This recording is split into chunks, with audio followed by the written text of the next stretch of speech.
नमस्कार। प्रारब्ध पर आप सभी का स्वागत। मैं अवनीश। आज हमारे साथ हैं द अभिषेक तिवारी शो के अभिषेक तिवारी जी। अभिषेक जी, बहुत बहुत स्वागत, नमस्कार। प्रणाम सर, और आपके सभी दर्शकों को प्रणाम, नमस्कार, जय श्री राम। जय जय श्री राम। राहुल गांधी कहीं जाएं और भूकंप ना आए, ऐसा हो नहीं सकता। असम पहुंचे साहब, हेमंता विश्व शर्मा के असम। असम पहुंचने के बाद उन्होंने एक बड़ी गुप्त मीटिंग की। किसी से बताइएगा नहीं अभिषेक जी, निवेदन है मेरा। बड़ी गुप्त मीटिंग की बड़ी गुप्त कांग्रेसियों मीटिंग की, एक बंद कमरे में। और उस बंद कमरे में क्या क्या हुआ, ये सारी गुप्तता निकल के हेमंता विश्व शर्मा के पास चली गई। मैं जी। आज की बातचीत आपसे शुरू करूं, एक ट्वीट दिखाता हूं हेमंता विश्व शर्मा का। दर्शकों, जरा इस ट्वीट का समय देखिए, दोपहर में 1:42। और इसमें हेमंता विश्व शर्मा लिख क्या रहे हैं? लिख कर ले लीजिए, हेमंता विश्व शर्मा को जेल जरूर भेजेगा। यह वही वाक्य है जो मेरा नेता प्रतिपक्ष श्री राहुल गांधी ने असम में कांग्रेस की राजनीतिक मामलों की समिति के साथ अपनी बंद बैठक में कहा। ये केवल इतना कहने के लिए असम आए, लेकिन हमारे जैसा नेताजी वह कन्वर्ट। इसके बाद यानी राहुल गांधी हेमंता विश्व शर्मा को जेल भेजेंगे, ये हेमंता ने कहा 1:42 पर। अब जरा मैं आपको एक दूसरा ट्वीट दिखाता हूं। ये राहुल गांधी की असम में रैली, पब्लिक रैली। इसकी टाइमिंग देखिए आप, 5:08 पर ये राहुल गांधी के हैंडल से एक्स पर पोस्ट किया गया। इसमें ऊपर क्या है? असम का मुख्यमंत्री भारत का सबसे भ्रष्ट मुख्यमंत्री है और कुछ ही समय में कांग्रेस के बब्बर शेर उसे जेल पहुंचाएंगे। गुप्त मीटिंग थी अभिषेक जी। हेमंता विश्व शर्मा 1:42 पे कहते हैं और राहुल गांधी वही बात शाम को 5 बजे कहते हैं। आप मुझे ये बताइए। नहीं, रैली 3 बजे थी लगभग, अब 5 बजे ट्वीट हुआ है। रैली 3 बजे के चलिए, आसपास। फिर भी 2 घंटे पहले हेमंता विश्व शर्मा ये कहते हैं। हेमंता विश्व शर्मा कांग्रेस से आए तो जरूर हैं, लेकिन कांग्रेस में क्या क्या छोड़ के आए हैं। और राहुल ने इतना बड़ा ये ब्लंडर, राहुल मतलब अनप्रिडिक्टेबल आदमी है। वो राजनीतिक नासमझियां कब कहां कैसे कर जाएं, हालांकि उसकी चिंता हम लोगों को नहीं करनी है। दर्शक नीचे हमें डांट लगाएंगे कि आप लोग राहुल गांधी की बड़ी चिंता कर रहे हैं। ये क्या है अचानक? सर, मैं ऑनेस्टली बताऊं, मुझे आश्चर्य नहीं हुआ। आदमी बिहार चुनाव में जब आया तो पहले मेक श्योर किया कि पहले बिहार को एनडीए के लिए सेफ बना दूं। अब उसके बाद तो सर अगले 2 चुनाव तो बंगाल और तमिलनाडु और असम ही है। तो मेक श्योर करना है पहले। अब तमिलनाडु जब करेगा पहले एक तो खत्म करें, 1 बाय 1 होगा। तो इसने कल मेक श्योर किया कि असम पूरी तरह से सिर्फ कांग्रेस हारे नहीं, कांग्रेस का झंडा उठाने वाला कार्यकर्ता भी न बचे। अच्छा, ये कह देना कि हेमंत, क्योंकि मैंने सर बहुत ग्राउंड कवर किया था असम इलेक्शन के समय। असम में सर हेमंत बिस्व शर्मा कांग्रेस में आज भी विद्यमान है सर। और ये बात राहुल गांधी और उनके शुभचिंतकों को, जो पता नहीं उनके पास कई घोड़े हैं सर, आप तो जानते हैं, विवाह का घोड़ा है, लंगड़ा घोड़ा है, एक रेस वाला घोड़ा है। खैर, जिस घोड़े पर भी वो बैठे हों सर, उनके और उनके शुभचिंतकों को ये बात पता नहीं है, ये मैं मान नहीं सकता। इसलिए नहीं मान सकता क्योंकि बीइंग अ बिहारी, जब मैं जाता हूं असम के अंदर तो मैं शून्य होता हूं और शून्यता में चीजों को तलाश करता हूं। तो मुझे पता चलता है कि कांग्रेस में जो कार्यकर्ता बैठा है वो भी मन से हेमंत बिस्व शर्मा के साथ है। बहुत से कार्यकर्ता ऐसे हैं। तो आपने जो कहा कि गुप्त बैठक लीक होगी, उसका कारण वही था। वहां बैठा होगा 4-5 हेमंत बिस्व शर्मा का गुप्त आदमी, इनको तो पता चला नहीं। दूसरी बात सर, ये मेरा अटल विश्वास है सर कि जो भी राहुल गांधी का स्क्रिप्ट राइटर है, उसको अमित शाह जी ने खरीद रखा है सर। ये ऐसा हो ही नहीं सकता कि हर बार आदमी वो ब्लंडर करे। आप बताइए, बिहार में आया, बिहार में आने के साथ इन्होंने एक बात कही। आरजेडी के नेता मंच पर बैठे हैं। आपको पता है, जातीय जनगणना कराने में आरजेडी के नेता और ये लोग शामिल रहे, और कांग्रेस भी मंत्री पद का लाभ उठाई है नीतीश कुमार के साथ। उस आदमी के मुंह पे कह दिया कि बिहार में जातीय जनगणना फर्जी कराया गया है। तेजस्वी यादव वाज लाइक, ये क्या बोल रहे हैं यार? लेकिन फिर भी चलो तेजस्वी यादव विवश हैं, उनकी विवशता समझी जा सकती है। असम के नेता भी विवश हैं। असम में नेतागिरी जो लोग कर रहे हैं, देखिए दिक्कत कहां है। जो गोगोई साहब हैं सर, उन्होंने कहा होगा कि देखिए मैं रेड लाइन पे चल रहा हूं, आज कल परसों किसी दिन मैं जेल भेज दिया जाऊंगा, क्योंकि ये पूरा पाकिस्तान का पूरा ब्यौरा, कहां कहां मेरा विजिट है, कैसे कैसे पैसा है, आदमी सब खंगाल रहा है। मालिक प्रभु आप देवता हैं, आप तो मेरे लिए कम नहीं, आप ही बचा सकते हैं। राहुल गांधी को भी कॉन्फिडेंस आ गया होगा गोगोई साहब की बात सुन करके कि नहीं, बात तो गोगोई जी सही बोल रहे हैं, एक काम करते हैं, हम भी डराने का प्रयास करते हैं। एक्चुअली ये खेल ही था, तो डराने के प्रयास में जो कुछ बोलना था, ये सब कुछ करना था, अपने कांग्रेस के कार्यकर्ताओं को कॉन्फिडेंस देने के लिए बोल के तो आ गए, लेकिन इसका प्रभाव सर बहुत व्यापक होगा, क्योंकि आपने तो असम में पूरा एक समय बिताया है। असम में अगर बहनें मामा मानती हैं, तो माताएं बेटा भी मानती हैं। मुझे डर है अपर असम के लिए।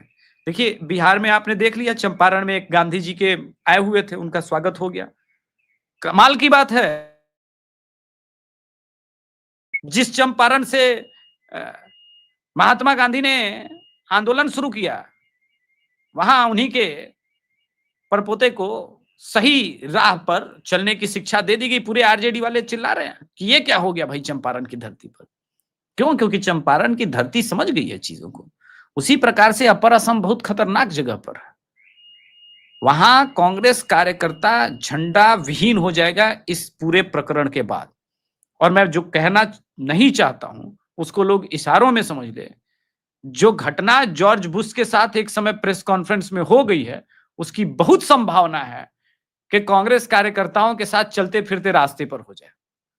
और इसमें हेमंत बिश्व शर्मा का कोई लेना देना नहीं है, वो मना भी करे तब भी, क्योंकि एक आदमी जो स्वयं, आपने अगर आप लोगों ने न जाने कितने इस पर डिस्कशन किए होंगे, लेकिन जो कोई भी आदमी नेशनल हेराल्ड केस को और एजीएल वाला पूरा वो ट्रांसफर प्रोसेस को समझता है, वो साफ साफ कहेगा ये तो ओपन एंड शट केस है, ये तो न्यायपालिका की और इस देश की न्यायिक प्रणाली के कारण राहुल गांधी और इतने बड़े परिवार से हैं तो बाहर हैं, वरना कोई साधारण व्यक्ति, और साधारण व्यक्ति छोड़िए, मैं कहता हूं अंबानी पर भी ये केस लगा होता, वो जेल में जाते, गारंटी जाते।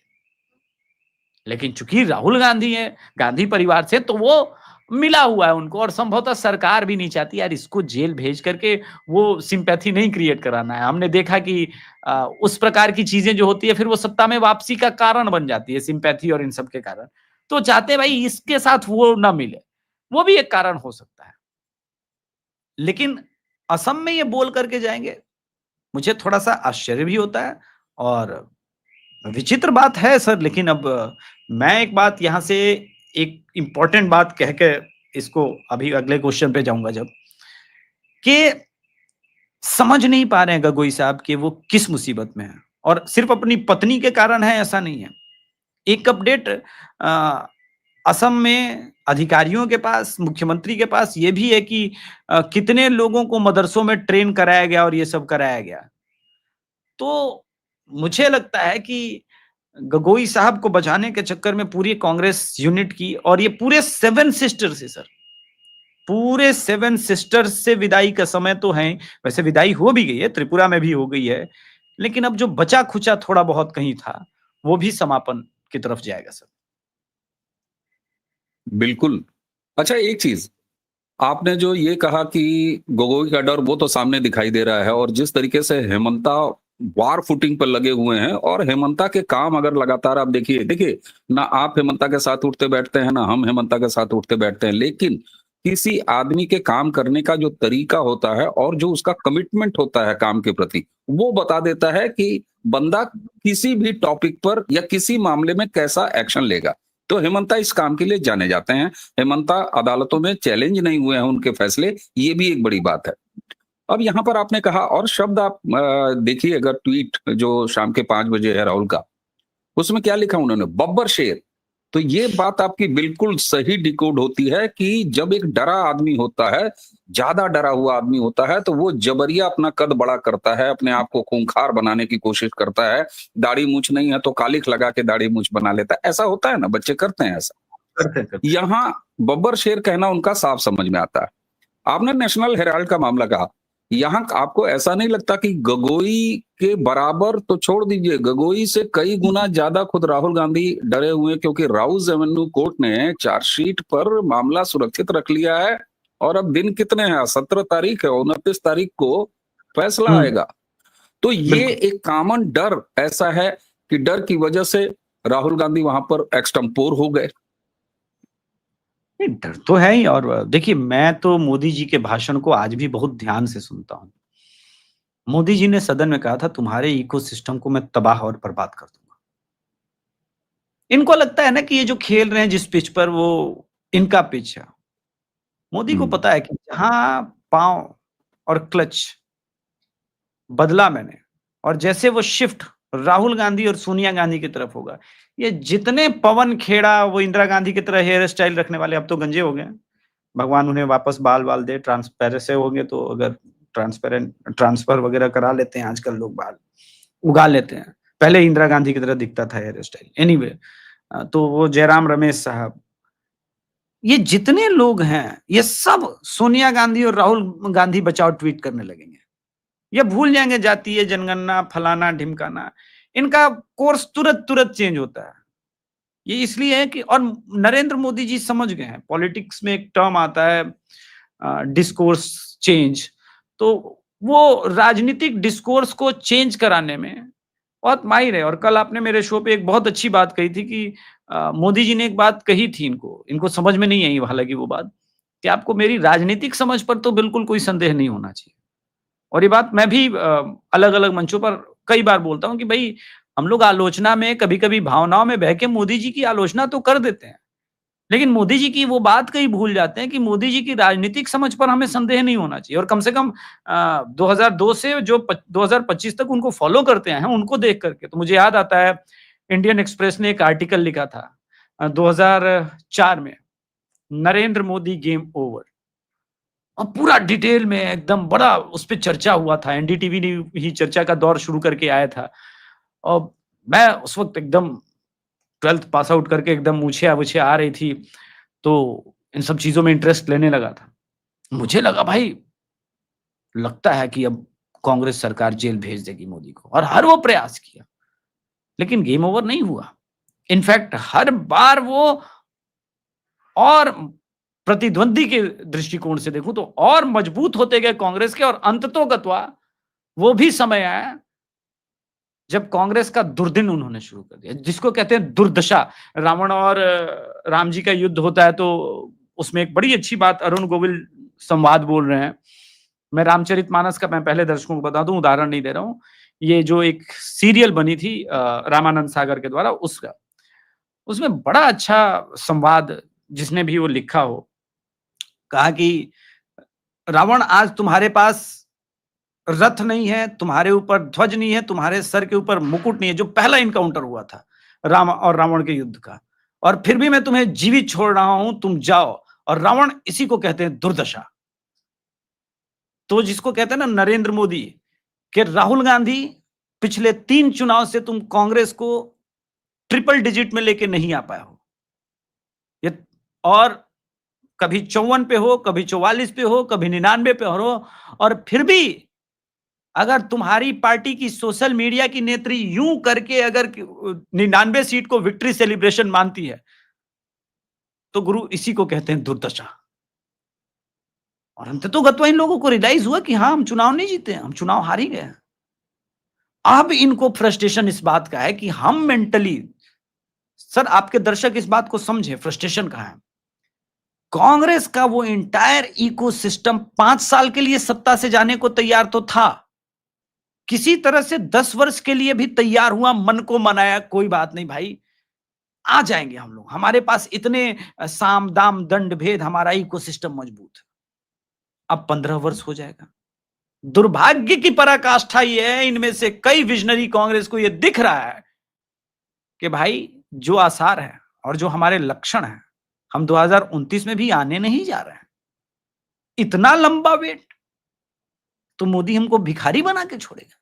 अच्छा कमाल देखिए, सिर्फ मोदी जी यही चेंज नहीं कर रहे हैं, इतना शस्त्रों के मामले में आत्मनिर्भर बना दे रहे हैं। अब यही प्लेन बनेंगे हमारे 2034 तक, ये हो जाएगा तेजस 4.5 जनरेशन। यानी रक्षा जो खरीद बिक्री होती थी, जिसमें अरबों अरब का हेर फेर हो जाता था। एक पुराना गीत है, वो अरबों अरबों का हेर फेर करने वाले हैं राम जी, 1.25 की लॉटरी भेजो भी अपने नाम की। तो लॉटरी भी नहीं निकल रही है, वो सब कुछ समाप्त हो जाएगा। इतनी ट्रांसपेरेंसी पूरी सिस्टम में मोदी छोड़ के जाएंगे कि घोटाला ही नहीं कर पाओगे, कुछ कर ही नहीं पाओगे। जनता पूछने लगेगी, भाई हमारे पास तेजस है, तुम कहां जा रहे हो यूएस से कोई प्लेन लेने? हमारे पास अपना ड्रोन है, तुम क्यों इधर उधर से लेने जा रहे हो? तो इतना कुछ करके जाएंगे, इसी को दुर्दशा बोलते हैं सर। और ये रोज रात को जब गम गलत करते होंगे बैठ के, जो भी है, जो भी फूकते उगते हैं पीते हैं, मैं मानता हूं कि हैं, क्योंकि एक आदमी ने राजस्थान में जाके स्टेटमेंट दे दिया था, poverty is a state of mind. अब being a Bihari I was shocked, क्योंकि बिहार में तो poverty is reality, even in Rajasthan also. US में होता, और यूएस में भी हर जगह नहीं, मान लीजिए न्यूयॉर्क वगैरह, तो वहां चल बन जाता है। तो ये जो दुर्दशा है सर, इनको दिन प्रतिदिन फ्रस्ट्रेट कर रही है। और आप तो जानते हैं सर, इतने वरिष्ठ पत्रकार हैं, एक बार नेता फ्रस्ट्रेट हो गया, उसका पतन शुरू हो गया सर। जी बिल्कुल, एक बार नेता फ्रस्ट्रेट अगर हो गया तो फिर उसके बाद बचता क्या है?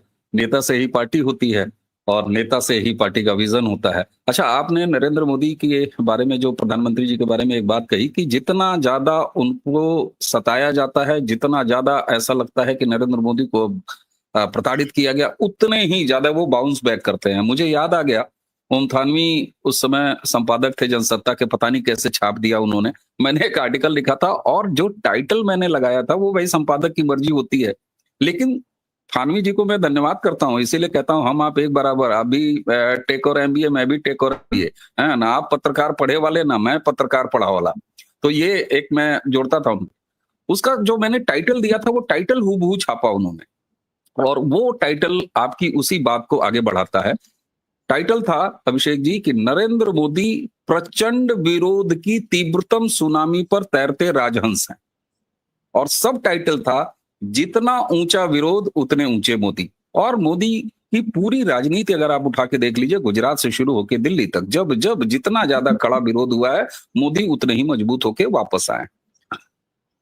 देखिए, असम में मैंने जो समय बिताया, और असम के अगर आप इतिहास पे चले जाइए तो बहिरागत आंदोलन से लेके, और इस देश के सबसे कम उम्र के मुख्यमंत्री प्रफुल्ल जो आए वहां पर, और एक ही छात्र आंदोलन से निकले हुए दो, एक वामपंथियों की गोद में गया तो आज भी जंगलों में भटक रहा है बर्मा के, और गोलियों की प्रतीक्षा कर रहा है। और वहीं पर प्रफुल्ल मोहन जो हैं, वो जब आरएसएस और राष्ट्रीय राजनीति यानी भाजपा की तरफ आए, राष्ट्र प्रथम की राजनीति में, तो असम कहाँ गया?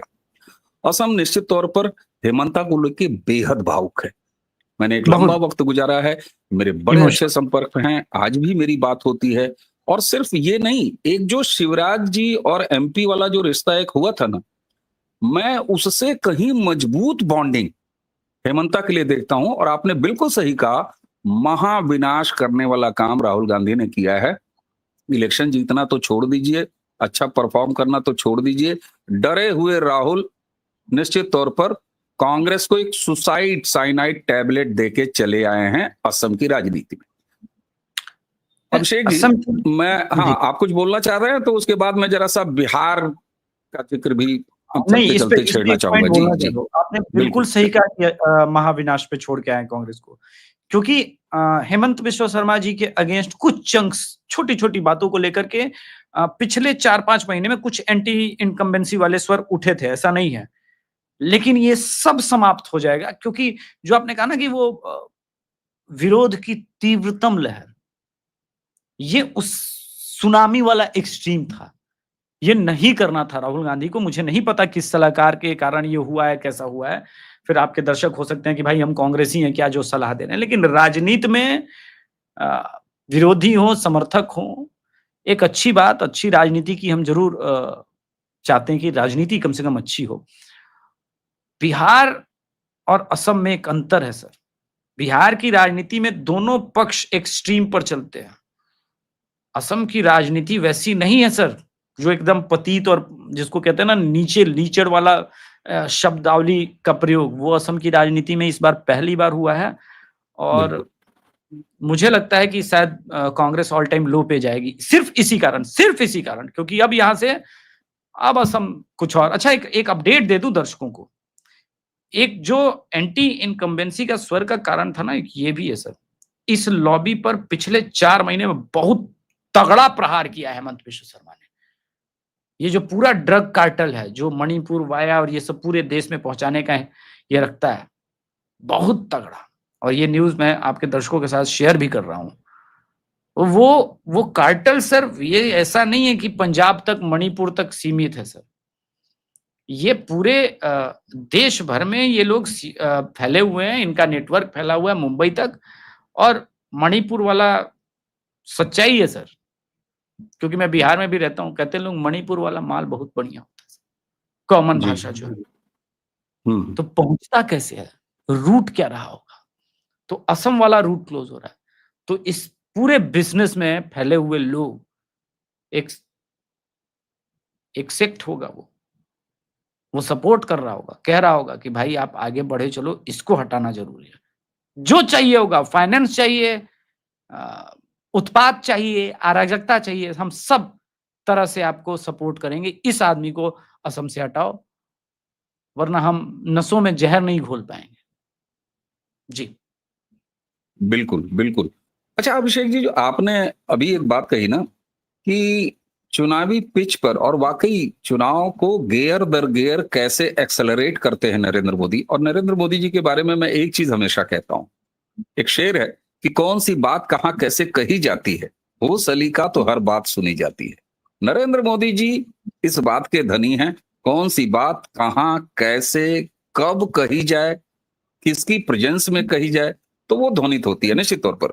और जिस तरीके से असम से लेके, और असम में जो एक सेल्फ गोल कर आए हैं राहुल गांधी, ये उनकी पार्टी के अस्तित्व, यानी असम में कांग्रेस का अस्तित्व अब इस पर निर्भर करेगा कि वहां की जनता कैसे रिएक्ट करती है। और निश्चित मेरे पास जो फीडबैक है, बहुत ही बुरा मैसेजिंग हुआ है राहुल गांधी के, कम से कम इस स्टेटमेंट का, जो उन्होंने पर्सनल बिना तुक के, बिना किसी मौसम के हेमंता पर इस तरीके से उन्होंने प्रहार किया। तो अभिषेक जी, आपने हमें समय दिया, आपका बहुत बहुत धन्यवाद। दर्शकों, इसी के साथ हमें और अभिषेक जी दोनों को आज की चर्चा समाप्त करने की आज्ञा दें। और हाँ, द अभिषेक तिवारी शो आप सब देखते हैं, और मैं कम से कम अभिषेक जी का एक बात आपकी मुझे बहुत पसंद आती है। आप दर्शकों को कहते हैं अभिषेक जी कि भैया हम निष्पक्ष नहीं हैं, और बड़ी दिलेरी से कहते हैं हम निष्पक्ष नहीं हैं। और मैं भी हमेशा ये मानता हूं कि निष्पक्षता कुछ होती ही नहीं है, क्योंकि सो कॉल्ड निष्पक्षता भी एक पक्ष होता है। इस पर कभी और बात करेंगे, लेकिन हमें उम्मीद है कि आप अभिषेक जी का चैनल देखते हैं, प्रारब्ध को आपने पसंद किया है, आपका बहुत बहुत आभार। तो आज की चर्चा अब यहीं समाप्त करेंगे। अभिषेक जी, एक बार फिर आपको धन्यवाद। दर्शकों, इसी के साथ हमें और अभिषेक जी दोनों को आज्ञा दीजिए। नमस्कार।